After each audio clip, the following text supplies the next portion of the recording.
أصدقائي السلام عليكم. Soit f une fonction définie par f de θ, quel que soit θ appartenant à 0 pi ouvert, f de θ est égal à l'intégrale de 0 à pi sur 2 dt sur 1 plus cos θ cos t. C'est-à-dire cette fonction elle est définie par l'intégrale. On va montrer que f de θ c'est égal à l'intégrale de 0 à 1 dt sur cos carré de θ sur 2 plus t carré sinus carré de θ pour en déduire la limite de f de θ quand θ tend vers 0. Donc, on va montrer ça.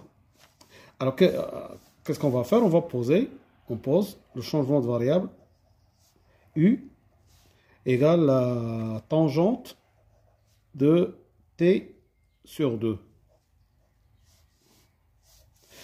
Donc, d de u, c'est égal à...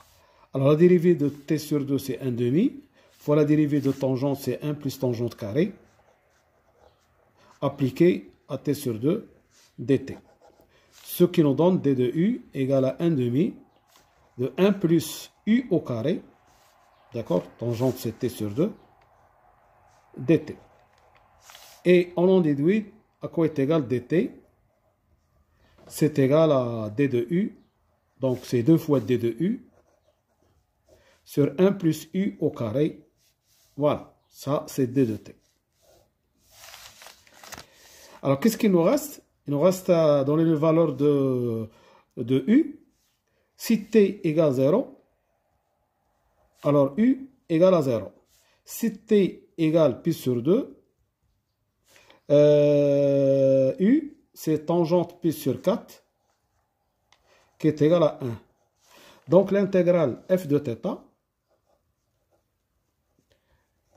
ça varie entre alors, u égale 0 et u égale à 1. Et on va remplacer dt. On va remplacer dt par, nous avons dit, 2 d de u sur 1 plus u au carré. Ensuite, on va remplacer ici cos θ et cos t. Alors, nous savons que...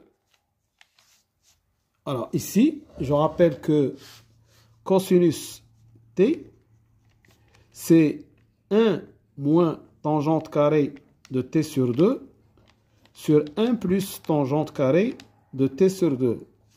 D'accord, ça c'est une formule à savoir. Donc cosinus t, c'est 1 moins u au carré sur 1 plus u au carré. Donc si je remplace ici, je vais avoir cos θ fois 1 moins u au carré sur 1 plus u au carré. Et par suite, f de θ, c'est l'intégrale de 0 à 1. Alors, je mets ici au même facteur, je vais avoir 1 plus u au carré plus cos θ fois 1 moins u au carré. Et je simplifie 1 plus u au carré avec 1 plus u au carré c. Et qu'est-ce qu'il me reste? Il me reste ici 2 d de u. Voilà. Alors, que je peux encore écrire l'intégrale de 0 à 1, 2 d de u sur... Alors, je vais avoir ici 1 plus cos θ, 1 plus cos θ, plus u au carré, facteur de 1 moins cos θ. 1 moins cos θ. Donc, f de θ, c'est l'intégrale de 0 à 1, 2d de u, sur... Alors, 1 plus cos θ. 1 plus cos θ, c'est 2 cos carré de θ sur 2. D'accord? C'est 2 cos carré de θ sur 2. Et 1 moins cos θ, c'est 2 sinus carré de θ sur 2.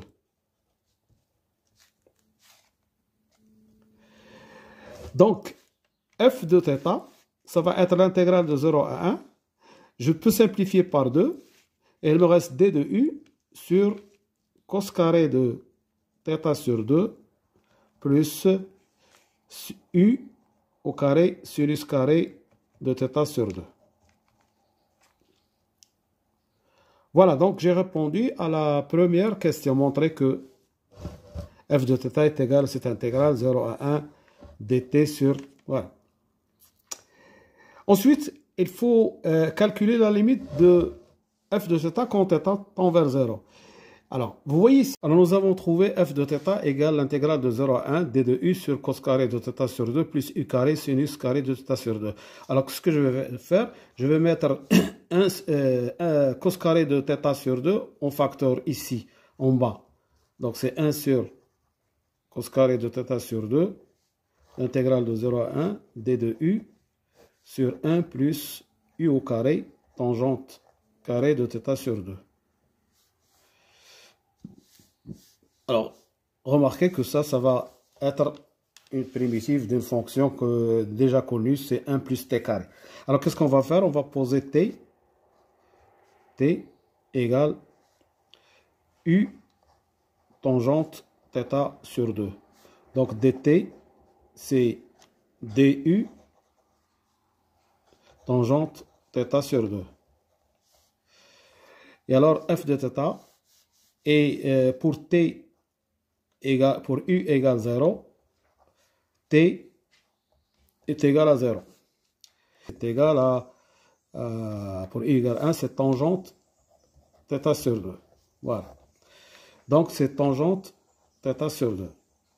Et si je vais avoir du, c'est dt sur tangente θ sur 2.